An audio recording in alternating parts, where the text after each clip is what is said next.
विपक्ष कह रहा है कि भाई हमारी पार्टी तोड़ दी है और इसीलिए हमारे हमने तो कोई पार्टी तोड़ी नहीं है। शिवसेना के जो संस्थापक थे बाला साहेब ठाकरे जी, उन्हीं के सिद्धांतों को जिसने त्याग दिया, चाहे वो उनका लड़का क्यों ना हो, तो स्वाभाविक रूप से उनका तो शिवसेना से अभी कोई लेना देना है नहीं। उनको अपने लड़के के अलावा कुछ दिखता ही नहीं है। राहुल गांधी कह रहे हैं कि नमस्कार मोदी जी, थोड़ा सा घबरा गए हैं।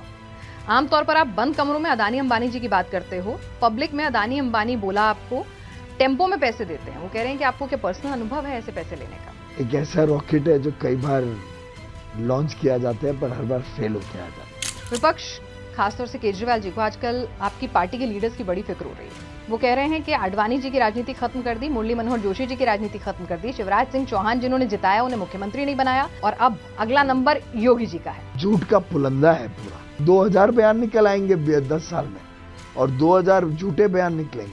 लेकिन उद्धव तो कहते हैं कि भाई नामांकन पर हस्ताक्षर करवाने वाले मोदी जी आज उन्हें नकली बेटा, नकली शिवसेना कह रहे हैं। कहने के लिए वो कुछ भी कहें, हमारे नाम पे, मोदी जी के नाम पे, फडणवीस जी के नाम पे चुनाव लड़ा, मुख्यमंत्री बनने के लालच में उन्होंने जो विश्वासघात किया।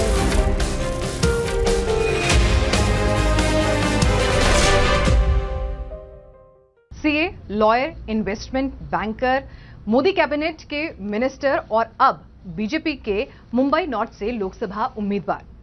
Definitely a man who wears many hats, और वो भी मुस्कुराते हुए, खुश मिजाज रहते हुए, और इसीलिए उनके चाहने वाले, उनके करीबी लोग उन्हें बुलाते हैं हैप्पी। और आज हमारे साथ हैं इस वक्त केंद्रीय मंत्री पीयूष गोयल जी, चुनाव दिल से बात करने के लिए। पीयूष जी, 35 साल का राजनीतिक अनुभव, खूब चुनाव लड़ाए, लोगों के कैंपेन डिजाइन किए, यहां तक कि प्रधानमंत्री का जो कैंपेन था टी वाला, वो भी आप ही को उसका श्रेय जाता है। नहीं, उसका श्रेय तो प्रधानमंत्री जी को जाता है, क्योंकि हमने तो अपने अपने क्षेत्रों में एग्जीक्यूट किया था सर। पर प्रधानमंत्री जी लोगों से संवाद, लोगों से मुलाकात करने में सोचते थे कि कुछ अच्छी तरीके से वो बने, तो उनके मन में आया कि चाय पे चर्चा की जाए। तो लेकिन आप खुद जब 35 साल बाद आप मतलब एक्टिव पॉलिटिक्स में एक पॉलिटिशियन, आप विरासत में भी अगर कहें आपने घर में देखी है राजनीति, उसके बाद अब जब आप आए हैं खुद कैंडिडेट के तौर पे, कितना डिफरेंट है? कुछ सिमिलैरिटीज तो अवश्य है, क्योंकि आप बैकरूम से करो या चुनाव की रणनीति बनाओ, चुनाव को मैनेज करो या चुनाव में कैंडिडेट हो, तो कई सिमिलैरिटीज तो हैं। एक प्रमुख फर्क होता है कि कैंडिडेट की खुद की सोच और कैंडिडेट के अपनी एंग्जाइटीज होती होंगी, या कैंडिडेट के अपनी चुनाव को लेके अलग प्रकार का रवैया रहता है। दूसरों को पेपर दिलवाना और खुद पेपर देना, हाँ, शायद थोड़ा फर्क है। यू राइट, वो भी उसी टाइप का थोड़ा सा फर्क है। लेकिन मुझे ऐसा कोई दिक्कत इससे नहीं आई कि मुंबई से ही लड़ना था। मुंबई कर होने के नाते लगभग सब यहाँ पे मित्र हैं। जितने हमारी पार्टी का यहाँ पे लोगों के साथ मेरा जुड़ाव रहा है वर्षों से। विपक्ष कह रहा है कि भाई हमारी पार्टी तोड़ दी है और इसीलिए हमने तो कोई पार्टी तोड़ी नहीं है। शिवसेना हमारे साथ है, एनसीपी हमारे साथ है। कुछ लोग जो परिवार को अपने बचाने के लिए शिवसेना के जो संस्थापक थे बाला साहेब ठाकरे जी, उन्हीं के सिद्धांतों को जिसने त्याग दिया, चाहे वो उनका लड़का क्यों ना हो, तो स्वाभाविक रूप से उनका तो शिवसेना से अभी कोई लेना देना है नहीं। उनको अपने लड़के के अलावा कुछ दिखता ही नहीं है। उन्होंने हिंदुत्व तो छोड़ दिया, उन्होंने राहुल गांधी के गोद में जाके बैठ गए उद्धव ठाकरे जी। ऐसे व्यक्ति के लिए कैसे सहानुभूति होगी जिसने एक प्रकार से मोदी जी के नाम पे वोट मांगा 2019 में। असेंबली में फडणवीस मुख्यमंत्री बनेंगे, ये हर मंच पे बताया गया। उसके बाद एक निजी लालच के लिए जिस प्रकार से उन्होंने विश्वासघात किया मोदी जी का, फडणवीस जी का, मुझे लगता है कि महाराष्ट्र की जनता उनको माफ नहीं करेगी।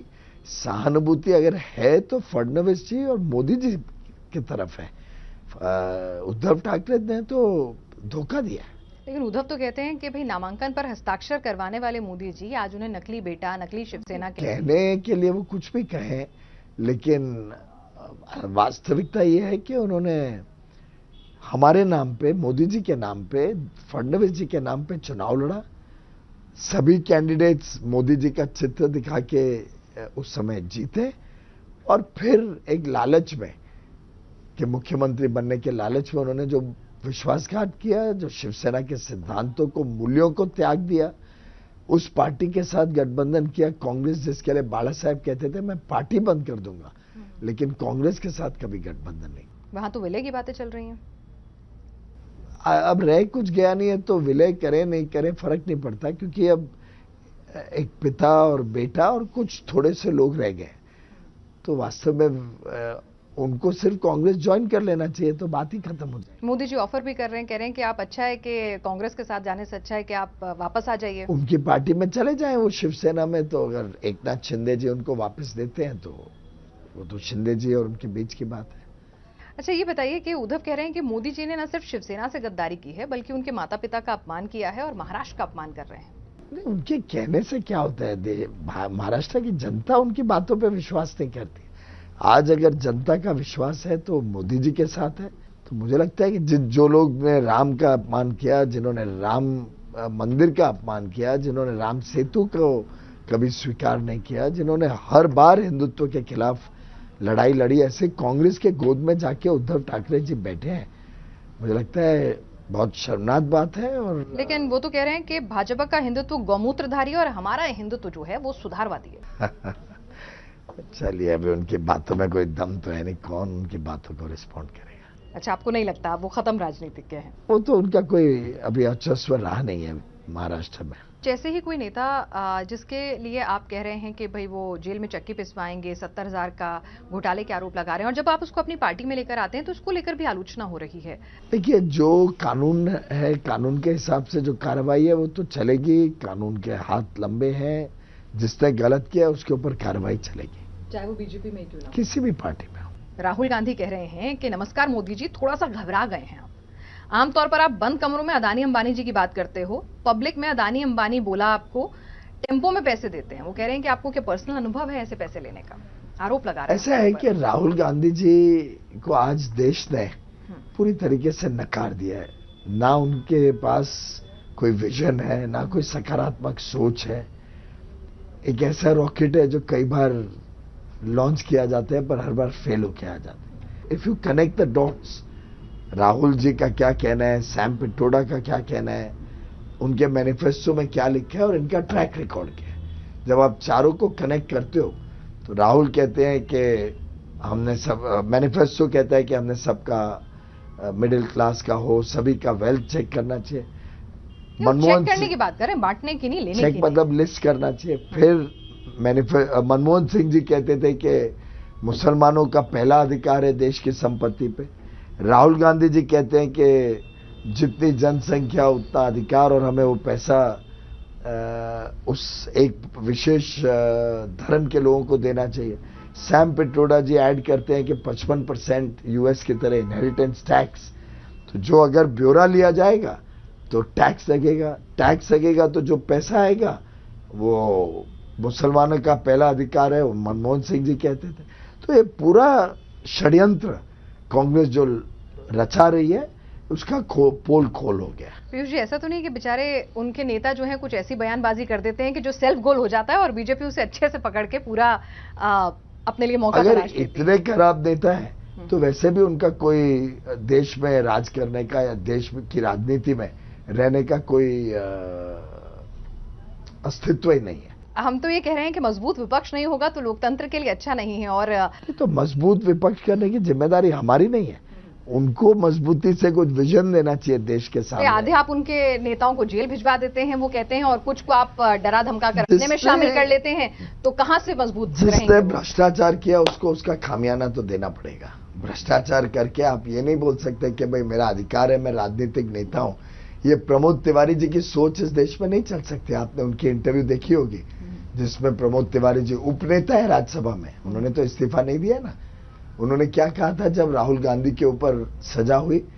उन्होंने कहा कि इस देश में अलग कानून होना चाहिए। गांधी परिवार के लिए कन्विक्शन तो हो सकता है, लेकिन सेंटेंसिंग में अलग परिवार होना चाहिए। ये स्पष्ट रूप से उन्होंने टीवी इंटरव्यू में, ये तो चाहते हैं कि ये परिवार नेशनल हेराल्ड का देश की संपत्ति हजारों करोड़ की ले ले, उनको उन पे कार्रवाई नहीं होनी चाहिए। मानहानि करें उन पे कार्रवाई या सजा नहीं होनी चाहिए।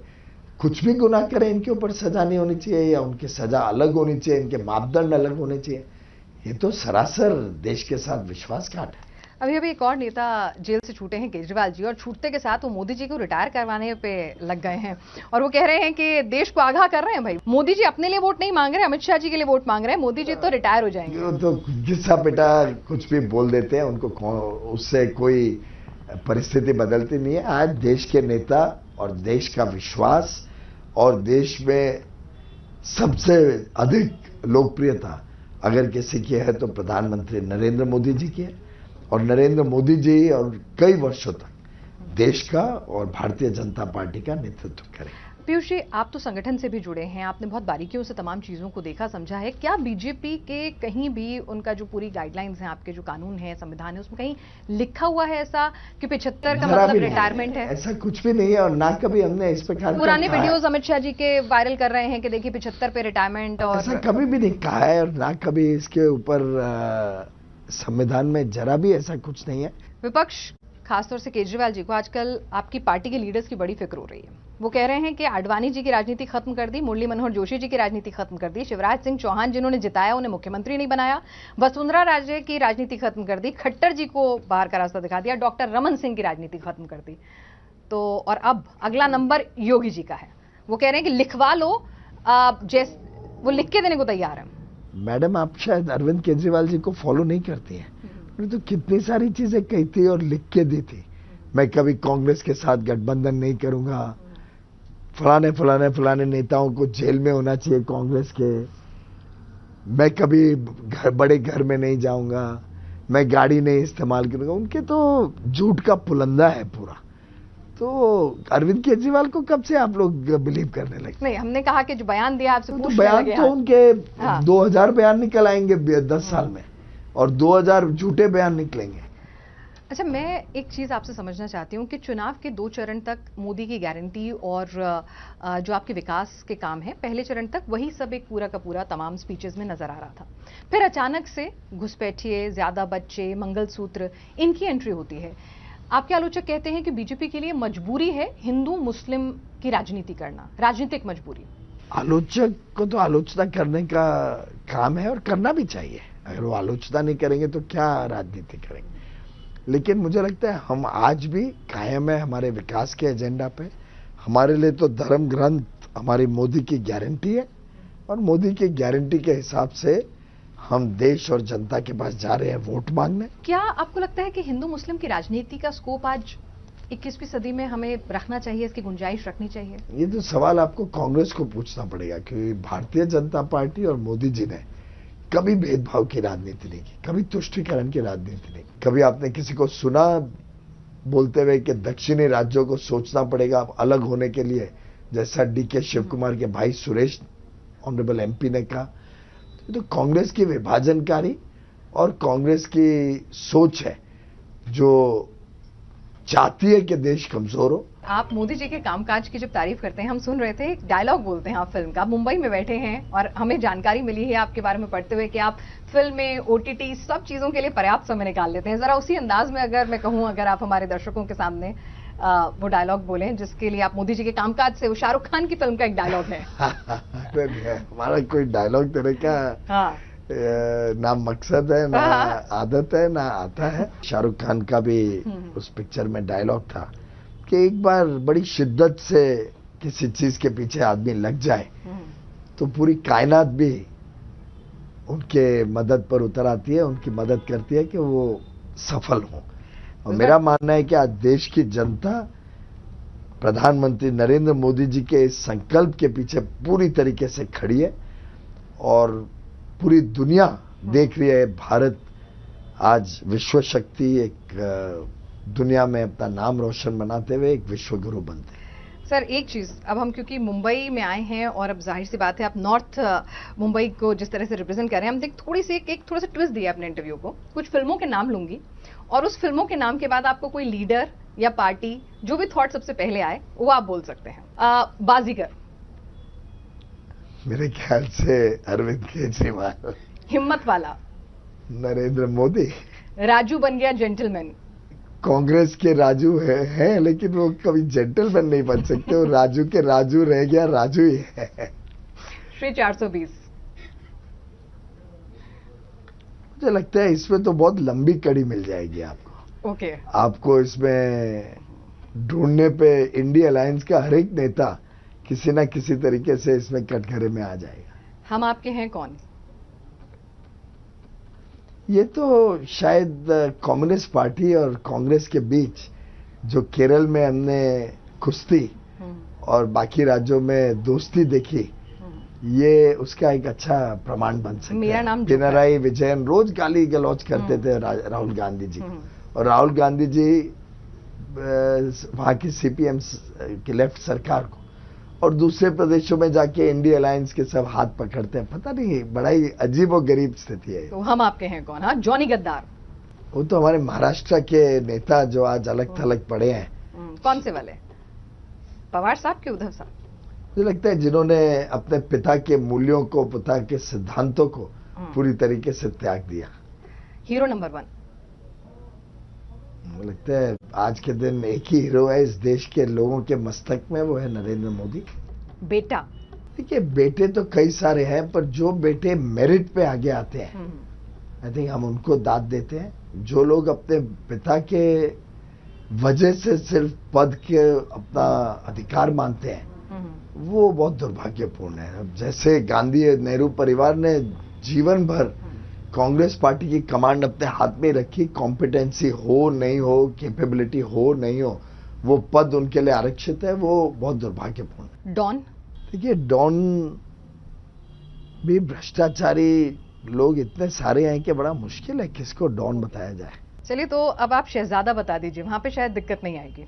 शहजादा तो एक ही है जो अपने आप को परमानेंटली शहजादा मानता है, राहुल गांधी, और जिसने पूरी तरीके से कांग्रेस पार्टी को ध्वस्त करने का निर्णय ले लिया। शायद महात्मा गांधी जी का जो सपना था, जो उनका आदेश था आजादी के बाद कि कांग्रेस पार्टी ने बंद हो जाना चाहिए और राजनीतिक क्षेत्र की कोई और पार्टियां काम करें, मुझे लगता है राहुल गांधी जी ने निर्णय ले लिया है कि वो कांग्रेस पार्टी को बंद करके ही छोड़ेंगे। The dictator?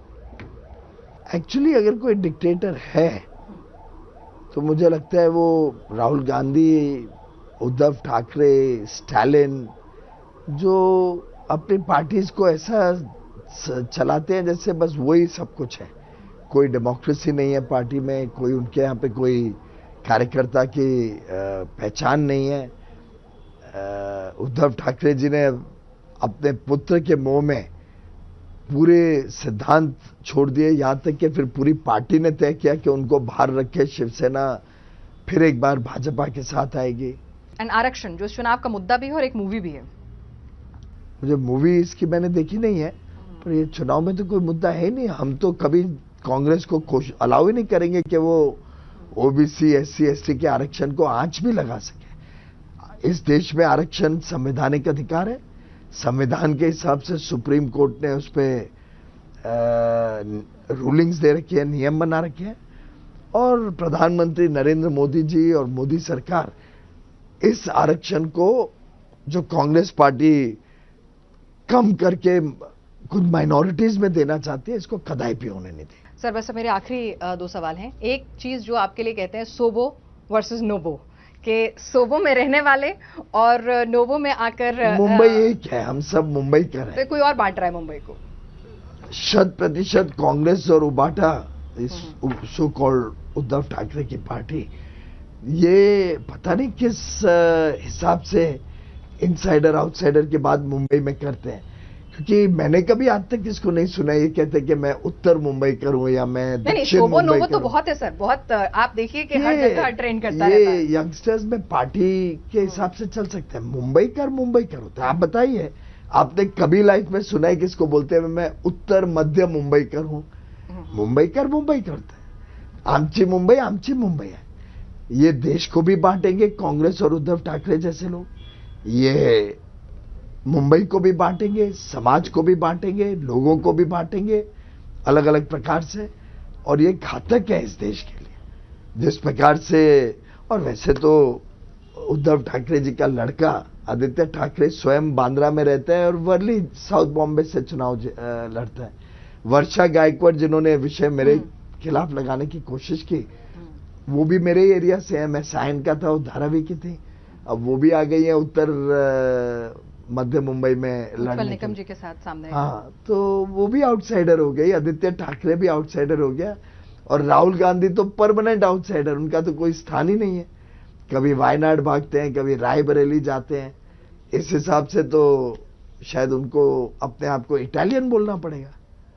नहीं, वो तो हिंदुस्तानी है भाई, और जनेऊधारी ब्राह्मण भी हैं, हिंदू भी हैं। अच्छा, एक बात बताइए मुझे कि नहीं, वो हिंदू है लेकिन राम का अपमान उनको चलता है। राम के 500 साल बाद के लगभग वनवास के बाद इतना भव्य मंदिर में अपने घर लौटे हैं, प्राण प्रतिष्ठा होती है, उसका बहिष्कार करते हैं। राम सेतु को नकार देते हैं और कहते हैं कि उनके पार्टी के लोग कि हम शुद्धिकरण करेंगे राम मंदिर। तो ये हिंदू का तो कम से कम। आप लोग भी तो बोलते हैं कि बाबरी ताला लग जाएगा अगर वो सत्ता में आ गए तो इससे तो हम कह रहे हैं कि ये कोई हिंदू है कि नहीं है। इनके कई सारे फेक नैरेटिव्स चलते हैं कांग्रेस के, हो सकता है ये भी एक उनका फेक नैरेटिव है। चलिए थोड़ा फ्लैशबैक में जाते हैं। आप ही के घर में माननीय अटल बिहारी वाजपेयी जी और बाला साहब ठाकरे जी जो हैं 1984 में सहमति बनी थी औपचारिक तौर पर कि दोनों दल जो हैं साथ आएंगे, इकट्ठे आएंगे। आखिर ऐसी क्या वजह रही कि एक विचारधारा की पार्टी जो कि बहुत हद तक एक जैसी थी, वो इतनी जुदा हो गई, रिश्ते इतने तल्ख हो गए? मैंने बताया कि उनकी महत्वाकांक्षा और अपने पुत्र का मोह। महत्वाकांक्षा तो बुरी बात नहीं है ना पीयूष? और पुत्र का मोह और महत्वाकांक्षा बुरी बात नहीं है, पर चुनाव तो लड़ा मोदी जी के नाम या फडणवीस जी के नाम, और चुनाव के बाद खंजर फोड़ डाल दिया और कहा कि हम छोड़ देते हैं, युति तोड़ देते हैं। तो महत्वाकांक्षा जब आप सिद्धांतों को त्याग करके करो तो स्वाभाविक रूप से अच्छी बात नहीं है। पीयूष जी, आपने चुनाव जलसे में तमाम मुद्दों पर बेबाकी से बात की, आपका बहुत बहुत शुक्रिया।